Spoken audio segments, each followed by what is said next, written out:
I have the pleasure to meet you, Michael, today. I am so delighted to finally meet you. I have come across your work for many, many years, and I use a lot of your cartoons, which I hope we can talk about at some point during this interview with my students, who I think it kind of cuts a lot of corners when I'm trying to explain quite complex conceptual theories around inclusive education, and they really relate to them. But I just want to thank you for taking the time to be on Inclusion Dialogue. It's really lovely to meet you. I like to open the podcast, Michael, as you know, with just asking my interviewees, and I'd love to do the same with you, just how you got into this field and what do you think has shaped your views on inclusive education over your career? Happy to do that. Well, first, nice to meet you as well.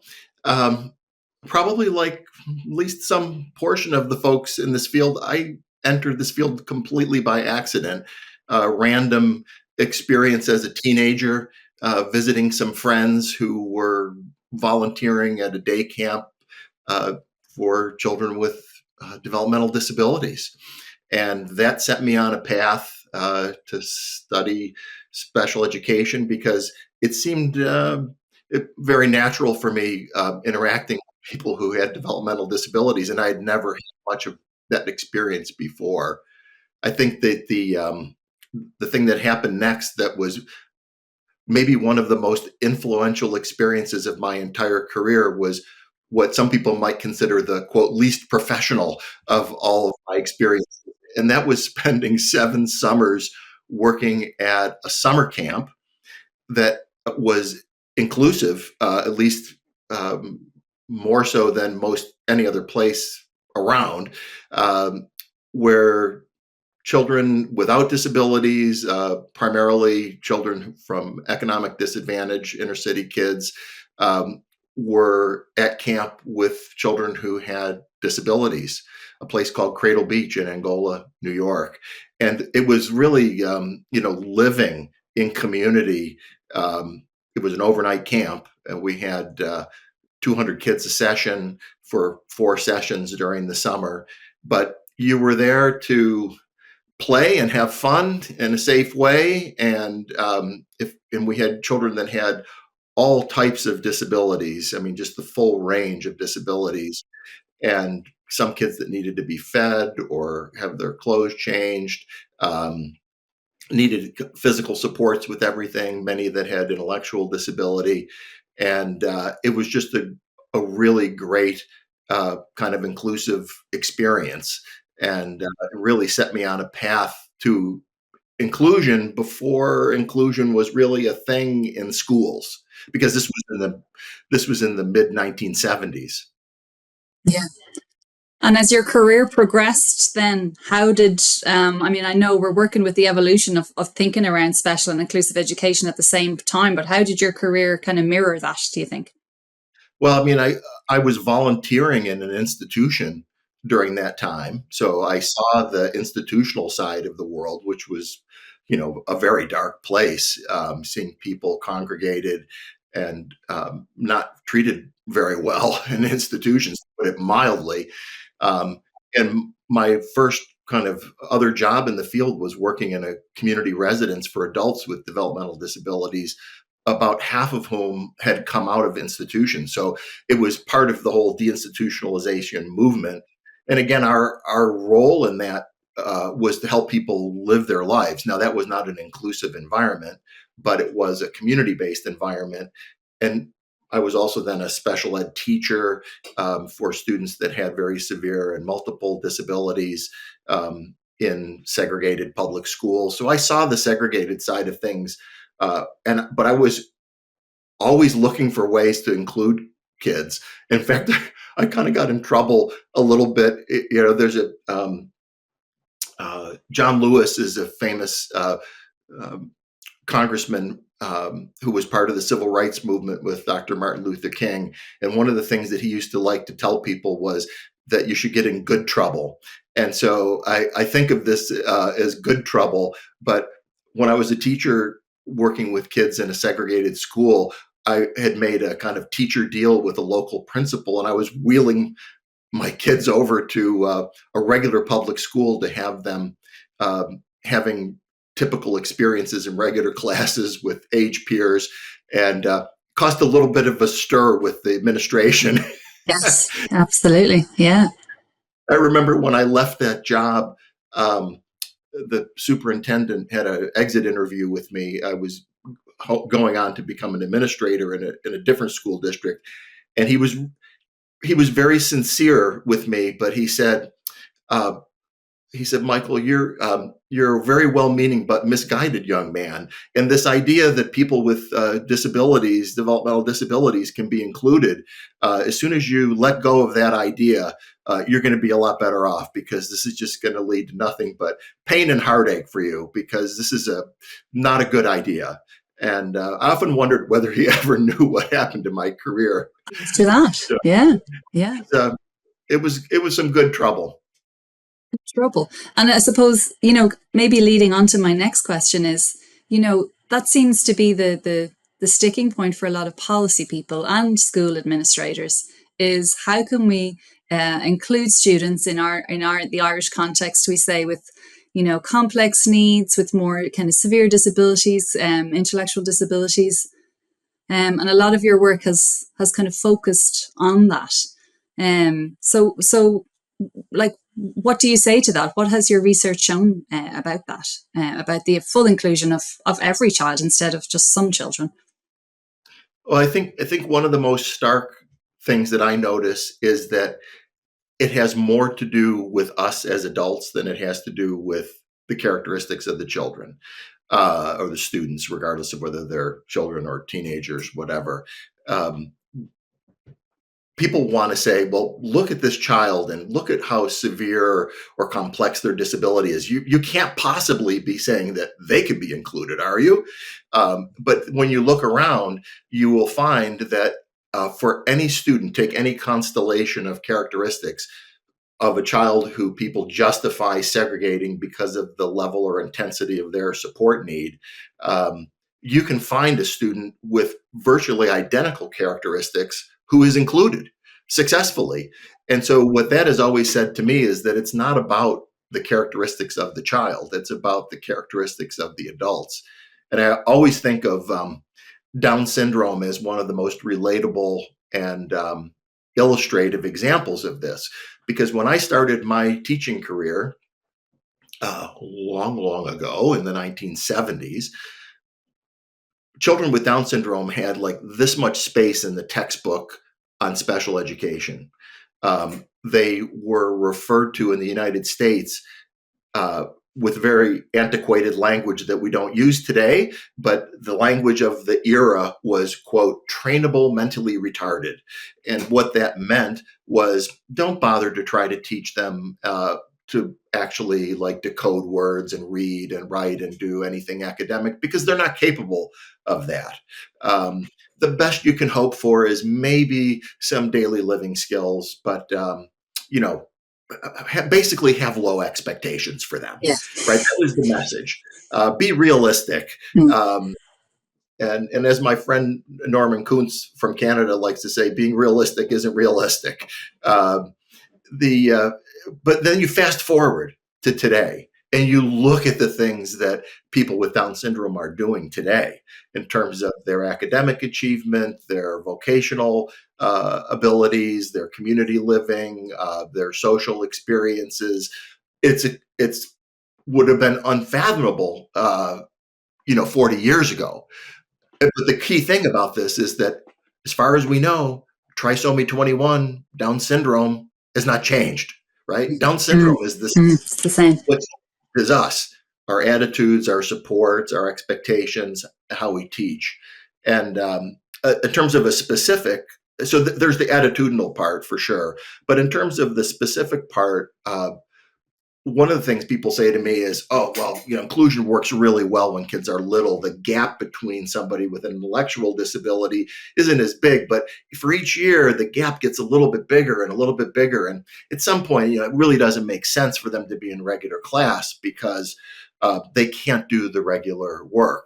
And what's interesting here, even though it's not followed, our law doesn't say students have to function at the same level as their classmates. In fact, it explicitly says that they don't have to function at the same level. So then it poses the question, well, how do you include a child who's functioning at a really different level than their classmates? And so I use and taught my students approaches like multi-level curriculum and instruction and curriculum overlapping. The multi-level work, as far as I know, that language originated with some educators in New Brunswick, Canada, who were early kind of movers and shakers in inclusive education in the maritime region in Canada. And then I adapted some of the work that those Canadian leaders had done. And then I developed an approach called curriculum overlapping. All of these are ways to conceptualize and plan for and implement learning outcomes and target learning outcomes for students that make sense for them in the context of regular activities. And sometimes they're the same content within the same curriculum area. Sometimes they're different content within the same curriculum area. And sometimes they're completely different curricular content, but within a shared activity. So you're doing a high school science experiment, and most of the other kids have science learning outcomes. This student might have communication or social skill learning outcomes. So they're not science learning outcomes. So there are ways to do that. You know, we can't get into all the specifics here, but there's a lot written on this that people can dive into. And in terms of accreditation and certification for young people as they progress through, especially second level school, and then you get the argument is, oh well, there's the high stakes exam at the end of their educational career. What do we do then? And that's the conversation that often emerges when we were talking about this cohort of students. And I've never heard of the curriculum overlapping. I'd love to know a little bit more about that. In Ireland, we talk a lot about universal design for learning, but it sounds like there's a blend of UDL plus differentiated instruction going on within that. Would that be a fair description of it? So UDL is great and certainly very popular here. One of the things that I see in the application of universal design for learning, as well as what people here call differentiated instruction. I don't know if the same language Yep. is there, but in both of those cases, what I see, and again, it's not necessarily the definition of it's not in the definition of UDL. So the fact that this happens isn't a knock on UDL at all, but it's almost always aligned to the same learning outcomes. And it's like, how can you show what you know in a different way? How can you access it in a different way? And the whole universal design part is, giving a lot more flexibility for ways to either demonstrate your knowledge or access your knowledge. But all based on having the same learning outcomes as your classmates. And what curriculum overlapping and multi-level instruction do, and we divide multi-level into multi-level same content, multi-level different content within the same curricular areas, is that allows you to also use principles of differentiation and UDL, but when attached to different learning outcomes. Because to say, like, if you know that in terms of present level of functioning, most of the students in the class are functioning here, and you know that you have a student who's functioning here, it's like, are you pretending that they are at the same level? Because this isn't working for me as a teacher. Like, what do you expect me to do? I think the beauty also of both multi-level curriculum and instruction and curriculum overlapping is they can be applied to students who are functioning above grade level. So when you hear the occasional complaint like, well, all this is being done for students who have special educational needs, what about my student who's more advanced? Well, you can apply those same ideas to students who are functioning above grade level. It's interesting. Okay, so it's possibly a more universally acceptable approach, if you like, for parents and the students themselves. Michael, I'd love to talk to you a little bit about possibly what I dare I say you're most famous for, which is your cartoon work. So Could I ask you just how did that come about, and why did you feel the need for it? And I'd also love you to talk about. I know you're going to be modest here, but the impact of them. So I, like lots of people, I love humor, and I find that it's a very effective communication tool. And as a person who, was teaching university classes and making presentations at conferences and so on, I was always looking for cartoons to help make my points. And I don't know how popular Gary Larson Far Side Yep. cartoons are Yep. in Yep. Europe. Yeah. Uh, he was kind of my go-to person to look for cartoons. And I often found cartoons that I could use that would help people stay engaged, but they weren't exactly on point, to my issues. And I thought, wouldn't it be great if there were, more like education cartoons? And I did find some education cartoons, but I was kind of dismayed by what I found, because most of the education related cartoons that I found were cartoons that made fun of teachers, or no, excuse me, made fun of students, and made fun of parents. And so my cartoons, which are subtitled Absurdities and Realities of Special Education, are all about holding a mirror up to ourselves and making fun of kind of the absurd things that we do as teachers and special educators that we've been socialized to do. So I started, drawing cartoons, and the first cartoon I ever drew was the cover of my first book, which was called Ants in His Pants. And it showed just the torso of a student, no head, a torso of a student sitting at a desk, and they're kind of wriggling in their chair, and there's ants crawling all over them. And the caption reads, and I'm not going to get this exact, I'm doing it from memory, but the caption reads something like, after a hasty, diagnosis for special education, the school officials were embarrassed to learn that Marty really did have ants in his pants. And so then I started just like drawing all these cartoons, but the problem was I'm a terrible drawer. I have very little drawing skill. So after I had maybe 50 or 60 of these, and I knew that I had like the potential for a full collection, I started collaborating with my friend and amazing multi-talented artist, Kevin Ruel. And so I would take my very rudimentary drawings to him, and I'd say, okay, so you see this scene, you see that animal, that's supposed to be a dog, because like my This dogs and is hard. horses, yeah, everything looks the same. And I had stick figures, and I'd say the person is supposed to have this expression on their face, or they're supposed to have this action, things that I couldn't draw. And he would redraw based on my originals. So I did all the composition of the visual composition and the words and the ideas. And then he redrew it, and then we'd look at it together, and I'd say, perfect. Or I'd say, oh, this isn't really what I was trying to do here. And he would redraw it. We'd edit together until it matched what was in my brain. What was in your head? Yeah, brilliant. Yeah. And, we ended up over a period of years doing over 340, I think, of these cartoons.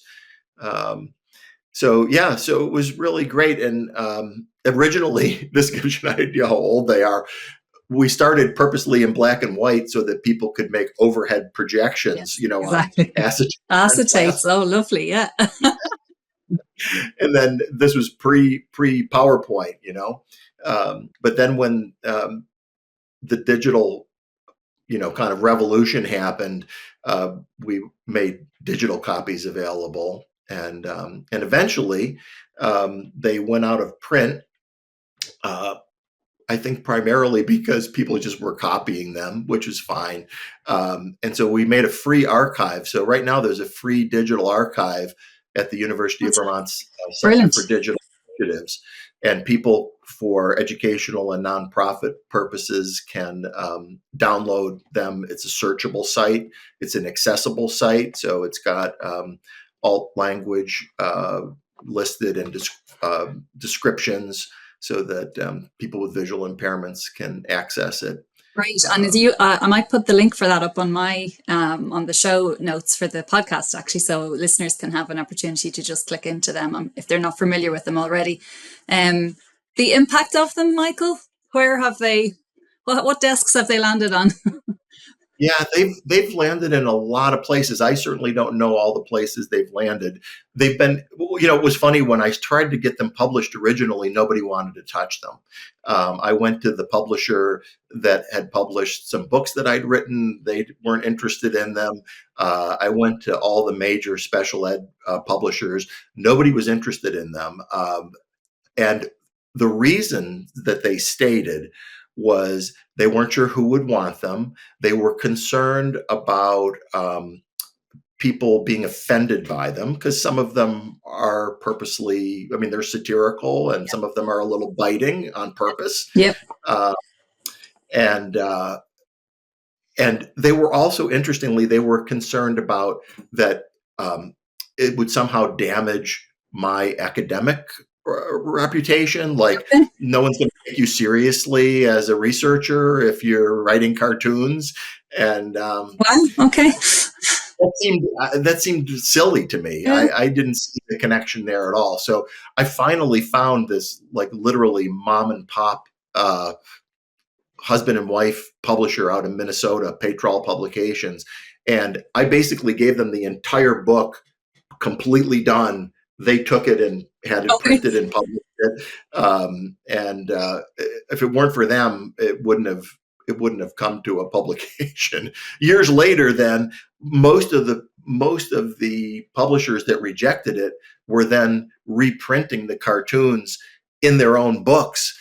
So they've definitely ended up in all kinds of special ed books. They've ended up in a universal design for learning books, law journals. The American Physical Therapy Association included about 7 or 8 of them in their school-based practice textbook. Here in Vermont, they were used in the Vermont legislature on Disability Awareness Day. Parents have taken them to, their meetings with school personnel. I see them at conferences. I see them online. They're kind of all over. So it's hard to judge exactly what kind of impact they've had, but I know that if you just like Google my name and cartoons, they come up in a lot of different. Right. Yeah. Before we recorded this, Michael, you mentioned that you'd like to talk about inclusion informed service delivery. Do you want to explain to listeners what that means and your work on that? So, broadly, I've been working on inclusive education for 40 years or so. And what I see in the literature and in a lot of discussion, and it's understandable, there's a lot of focus on curriculum, instruction, student behavior, and communication, all very important things. I don't want to diminish the importance of those things at all. But what I've seen is that you can have the most skilled and dedicated teachers and other service providers, therapists, physiotherapists, occupational therapists, speech pathologists, school psychologists. You can have the best people on the planet. They can be working very hard. They can be very knowledgeable, have great inclusive attitudes. But if they are not working in a system that allows them to do their work effectively, it all falls apart. It's kind of like the third leg of the stool for me. And without it, and I think it's one of the reasons that we're having such difficulty bringing a lot of inclusive education excellence to fruition, is because the field is not putting enough emphasis on service delivery models. So it ends up with, for example, large class sizes, too many students with disabilities in any particular class. So, for example, I've been doing a lot of work on the deployment of teaching assistants. And are they called teaching assistants in Ireland? Well, well done. Yeah, we call them SNAs. Recently, they're trying to change it to additional needs assistants, but yeah, it's the same kind of group of paraprofessionals, for want of a better Right. term. Yeah, yeah. Right. So for example, one of the things that a lot of schools do is they'll say, well, if we're going to hire a teacher assistant to be in a classroom, let's put some additional students with disabilities in that classroom. So they overload a particular classroom with a disproportionately high percentage of students with disabilities, and then they add extra support to that classroom. What that does is it makes that classroom more difficult to manage because it has a disproportionately high percentage of students, and it doesn't really help build capacity throughout the rest of the school. It's like the rest of us don't really have to worry about how to learn how to do things with students that might be different, that we're not accustomed to. It just kind of congregates them all in one place. So the answer here in the U.S. has been to add teaching assistants, and over the past couple of decades, the numbers have about tripled, and it's just that's the answer to everything. It's the answer rather than an answer. It's like, well, you have a problem in your classroom, you assign an assistant, but it doesn't necessarily match the need. If a teacher is having difficulty, understandably, conceptualizing how do I make a relevant, legitimate curricular pathway for a student who's functioning at a really different level than the rest of the class, assigning an assistant, it doesn't match that need. It doesn't help them learn how to do that. And lots of times, one of the things that we found in our research, and this goes back to the mid 1990s, is that this very well-intended effort, because everybody who's adding an assistant is doing it with good intention, no doubt, to help the student, to help the teacher, but it's wrought with a host of inadvertent detrimental effects. And we first documented that in an article in the journal Exceptional Children back in 1997 called "Helping or Hovering: Effects of Instructional Proximity for Students with Disabilities," or something like that. Not Where sure we it's like, even had an SNA in Ireland at the time. We really have but introduced there's a that host since the of mid 2000s. Yeah. inadvertent detrimental effects, over dependence, interfering with teacher engagement. I mean, to me, the engagement of the regular class teacher with the student with the disability is maybe the single most important feature that makes an inclusive classroom work. But what we see in the U.S. is, it's depicted in one of my cartoons, about the island in the mainstream, where the student is in the back of the classroom on a separate little island with a palm tree with their assistant, doing completely separate work, and then the teacher's wondering why the student doesn't feel like part of the class. It's why multi-level and curriculum overlapping approaches are all based on having shared educational experiences. So this is also different than UDL or extends UDL in differentiation, because part of the definition of multi-level and curriculum overlapping is having a shared experience, a shared activity with different learning outcomes within the shared activity. Because if you just individualize everything and differentiate everything and make everything universal design, but it's all happening at a desk or table in the back of the room, completely separated, you've got exclusion within the classroom.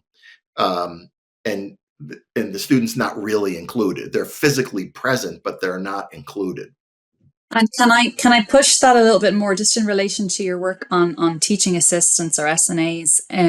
What what does the solution there look like? So, it's probably going back to your system approach, but what factors influence using that role within the classroom for inclusion rather than exclusion? Yeah. So we've identified about 15 or so alternatives that can be used in combination. One of the most common ones is looking at resource reallocation. So we find here in the United States that in many school districts, particularly, let's say, in the northeastern part of the country, where The service delivery models are fairly similar in, Massachusetts, Connecticut, New Hampshire, Maine. That it you can the cost for one additional special education teacher or specialist teacher, support teacher. I'm not sure how they're referred to in Ireland. We call them special education teachers. It's Okay. So in order to hire one of those, typically it costs between 2 and 3 assistant positions in order to have it be cost neutral. And so we have some school, in typical schools here in Vermont, there's 3 times as many assistants as there are special education teachers. In some individual schools, there's 5, 6, 7 times as many.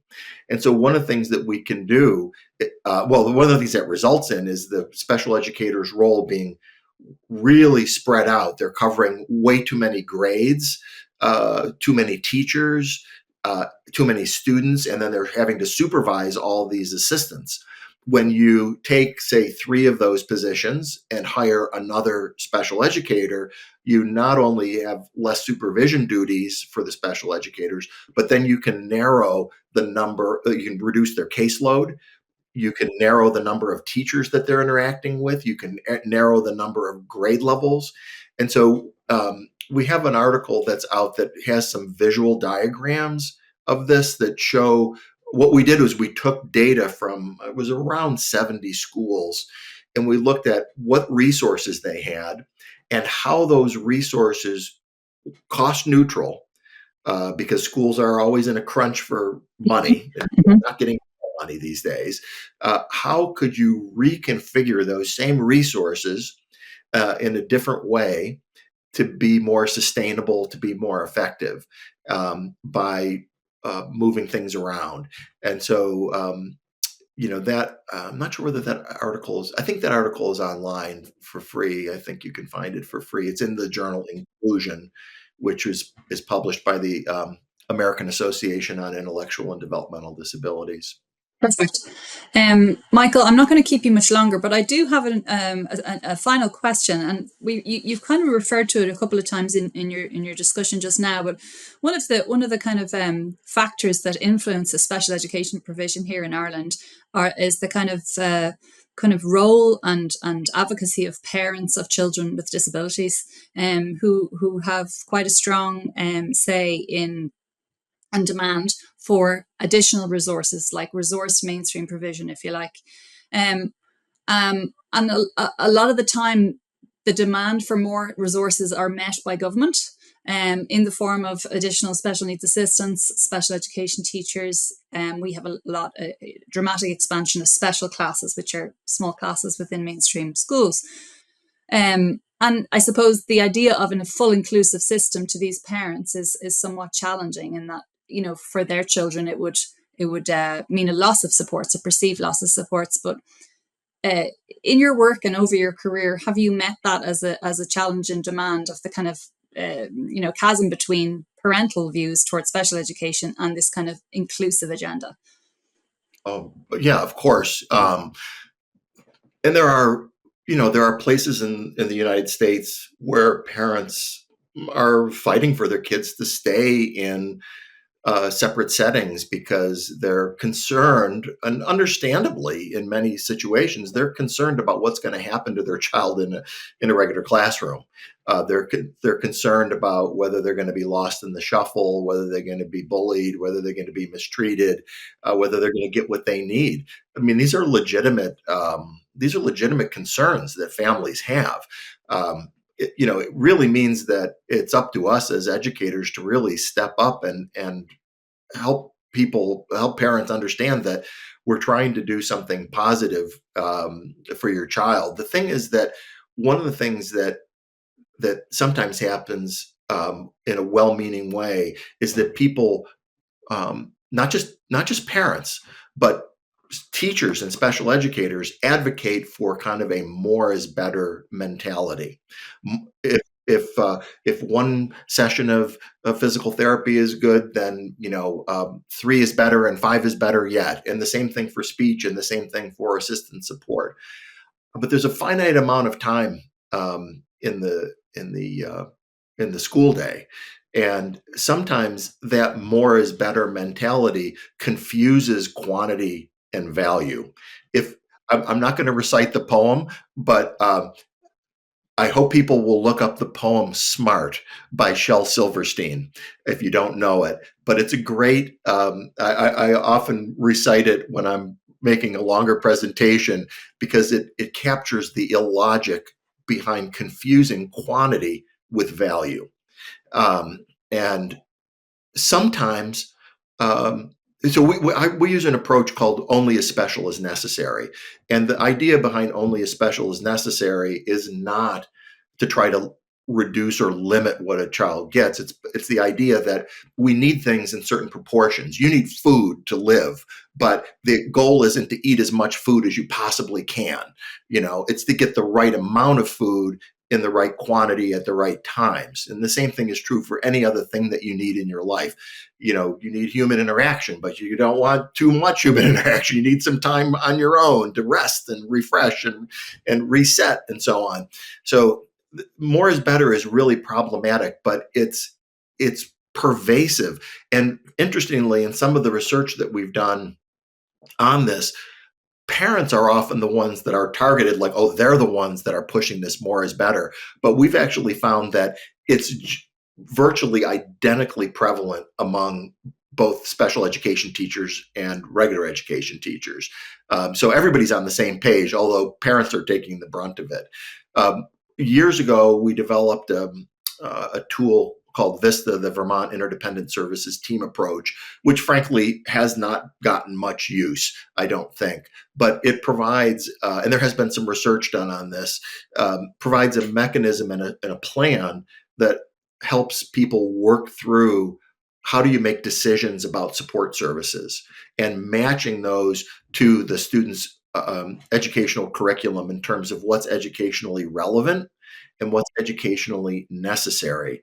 And that's a tool that is out there, that could be used to assist with this type of decision making.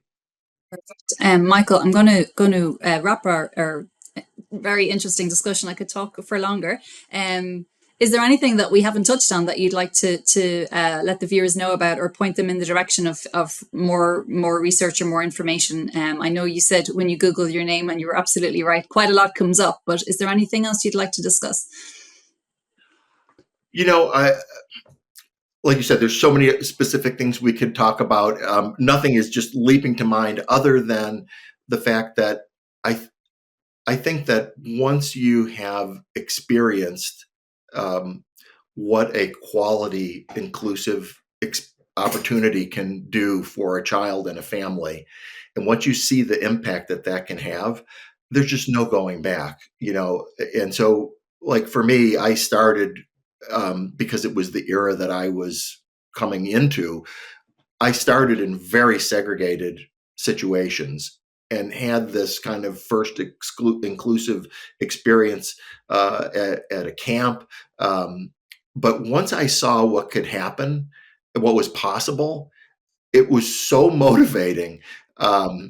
There's just no way I could ever go back. And so I think, when people ask about, whether inclusion is right for everybody or whatever, I mean, these are very complicated questions, but we we really need to keep fighting for more inclusive opportunities and more self-determination for people with the full range of disabilities, because kids surprise us all the time, right? And so even though we're trying really hard to assess their skills and try to figure out what we're going to teach them and so on, we need to be open to the possibility of letting them surprise us with what they're capable of. And they are surprising us all the time. And I just hope that people that are going down this path, give it a fair shot. And I hope that they have the kind of experience that I had, where I see something happen for a child, a family, and think like, I want that to be available for other kids and other families and not to be limited, because we know all the problems with segregated environments and what happens and what doesn't happen in segregated environments. And it doesn't have to be an either or. I think that's the last point I want to make. I know we're over time, but there are some people out there who have a different philosophy on this, and they would like to have you say, well, you can have, it's an either or situation. You can either have the child included, or you can have them get high quality instruction. And I think that that's a false choice. And in fact, the only time we're going to get good outcomes is when we push ourselves to say, you know what, we're not going to settle for anything less than both. And that these things are intertwined, that it's not enough to be physically present and have, inadequate instruction in a regular class. I would never advocate for that. So when people say, oh, you just want these kids in regular class and, they're not getting what they need. It's like, no, that's terrible. I don't want that. I want them to have really meaningful and good instruction, good, meaningful curriculum in that regular class.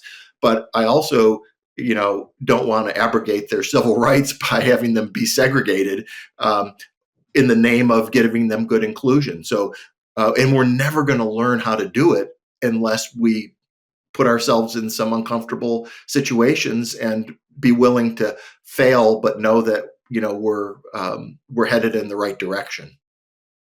Great way to finish, Michael. It's been a pleasure talking to you. Thanks so much.